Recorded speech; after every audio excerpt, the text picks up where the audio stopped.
এরকম বৃষ্টি যদি এক সপ্তাহ ধরে হয় তাহলে নিঃসন্দেহে আমাদের এই গ্রাম বন্যাঞ্চলে ডুবে যাবে।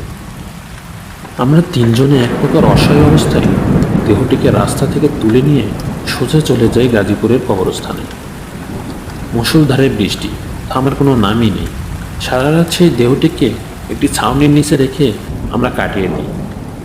মনে মনে একটু ভয়ও হচ্ছিল, যদি আবার সেই রমেশের দেখা ভয়াবহ দৃশ্য আমাদের সামনে চলে আসে তাহলে আমাদের কি হবে। কিন্তু তা হয়নি।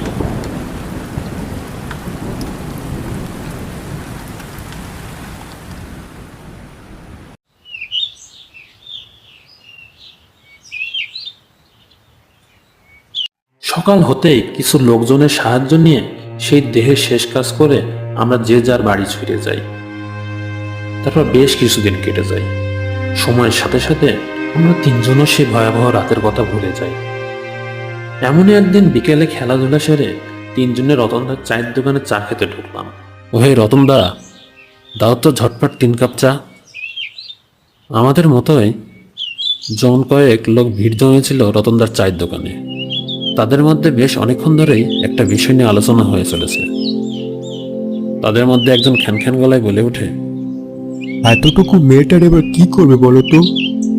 ছোটবেলাতে মেয়েটা মাকে হারায়, আর সেদিন ঝড় বৃষ্টি রাতে ওই মেয়েটির বাপ মারা যায়।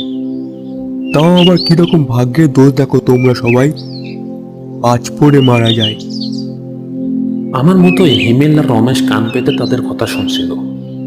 ঝড় জলে রাতের কথা শুনতেই আমাদের গায়ের লোম খাড়া হয়ে যায়। চোখ বুঝতেই মনে পড়ে যায় সেই রাতের কথা।